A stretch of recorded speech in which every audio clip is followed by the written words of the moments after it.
Hi, cryptography and cipher security. So CB 3491. So இந்த சப்ஜெக்ட்கான important questions November December 2024க்கு சொல்கிறேன்.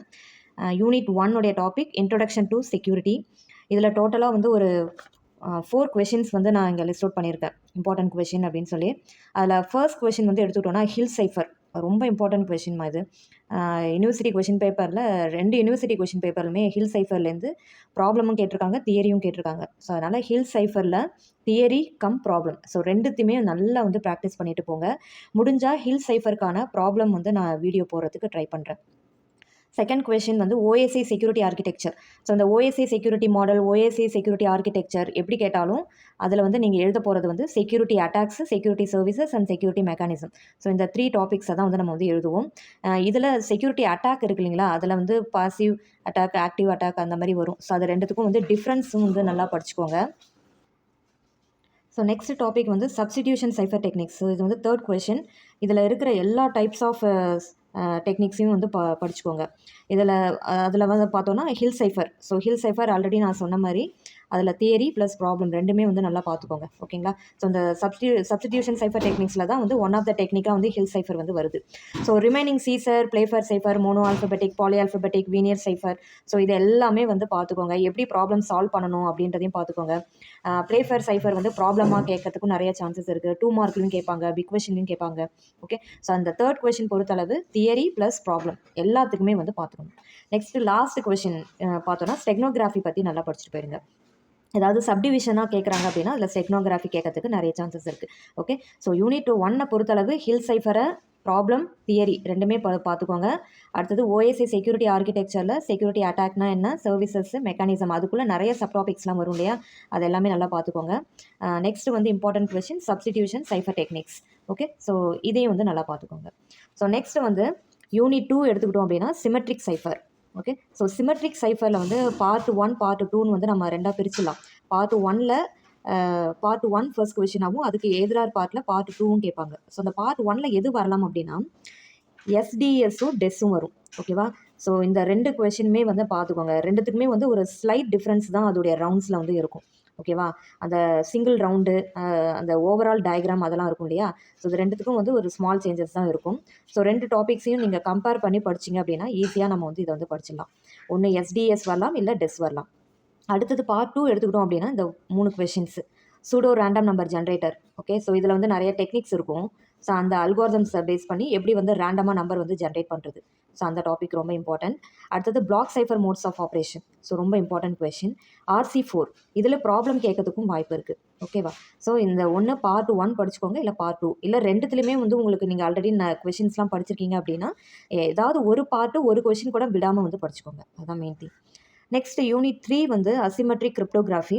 இதில் பார்ட் சிலேருந்து நிறைய நம்ம வந்து கொஷின்ஸ் யூனிட் 3லேருந்து எக்ஸ்பெக்ட் பண்ணலாம். RSA, Diffie Hellman key exchange algorithm, CRT Chinese remainder theorem அப்படின்னு சொல்லுவாங்க இல்லையா, ஸோ அந்த டாபிக். அடுத்தது ECC எலிப்டிக் கர்வ் கிரிப்டோகிராஃபி. இதுலேயும் வந்து தியரி ப்ளஸ் ப்ராப்ளம் வரும். RSA அல்காரிதம் உங்களுக்கு ஆல்ரெடி கிளாஸில் மேடம் சார் எல்லாமே சொல்லியிருப்பாங்க. RSA DH அல்காரிதம்லாம் ரொம்ப ரொம்ப ரொம்ப இம்பார்ட்டன்ட் கொஷின்.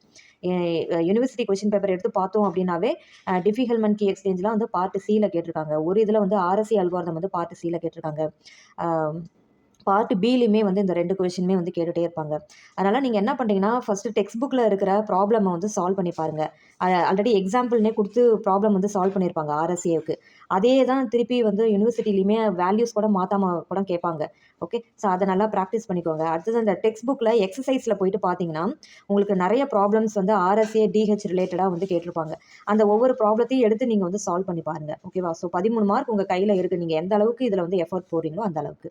அடுத்தது சைனீஸ் ரிமைண்டர் தியரம் நல்லா படிச்சுக்கோங்க. எலிப்டிக் கிரிப்டோகிராஃபி இதுவும் வந்து பார்த்தோன்னா தியரி ப்ளஸ் ப்ராப்ளம் ரெண்டுமே வந்து கேட்பாங்க. லாஸ்ட் ஒன் வந்து ஆய்லர் அண்ட் ஃபெர்மட்ஸ் தியரம். இதுலேயும் வந்து ப்ராப்ளம் கேட்கறதுக்கு நிறைய சான்சஸ் இருக்குது.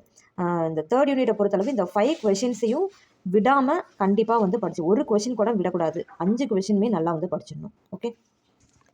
ஸோ நெக்ஸ்ட் யூனிட் 4 வந்து இன்டெகிரிட்டி அண்ட் அத்தன்டிகேஷன் அல்காரிதம்ஸ். ரொம்ப பெரிய யூனிட்டு. இதில் மோஸ்ட்லி எல்லா கொஷின்ஸுமே யூனிவர்சிட்டி கொஷின் பேப்பரில் கவர் பண்ணியிருக்காங்க, ஓகே. அதே மாதிரி 4th யூனிட்லேருந்தும் பார்ட் C வந்து நம்ம எக்ஸ்பெக்ட் பண்ணலாம்.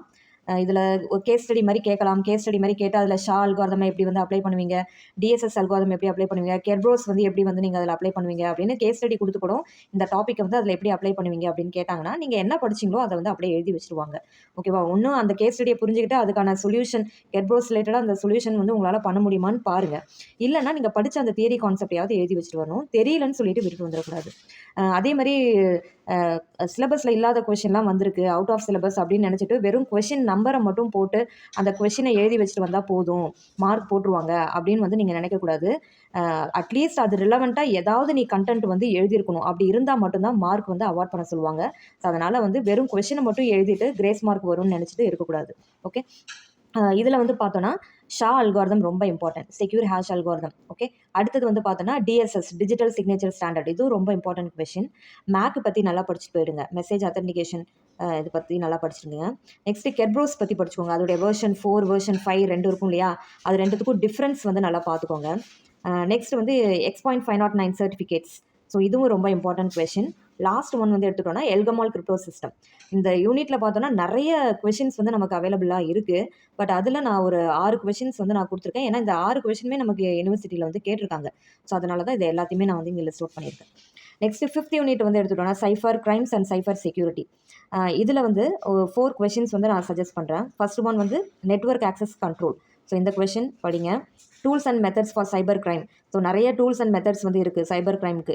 ஓகே, ஸோ அந்த டூல்ஸ் எல்லாத்தையுமே வந்து என்னென்னன்றதை நல்லா ஞாபகத்தில் வச்சு அது ரிலவெண்ட்டான ஆன்சர்ஸை வந்து எழுதுங்க. Next password cracking, spyware, SQL injection, இதை பற்றிலாம் வந்து நல்லா படிச்சுட்டு போயிடுங்க. வயர்லெஸ் செக்யூரிட்டி, கடைசியாக வந்து வயர்லெஸ் செக்யூரிட்டி. ஸோ இதை பற்றியும் நல்லா வந்து படிச்சுக்கோங்க.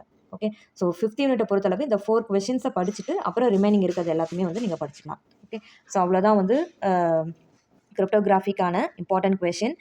இந்த கொஷின் அதாவது இந்த சப்ஜெக்டை பொறுத்தளவும் நம்ம வந்து நிறைய ப்ராப்ளம்ஸ் வந்து எக்ஸ்பெக்ட் பண்ணலாம். அதே மாதிரி நம்பர் ஆஃப் சப்டிவிஷன்ஸ் வந்து அதிகமாக இதில் வந்து எக்ஸ்பெக்ட் பண்ணலாம்.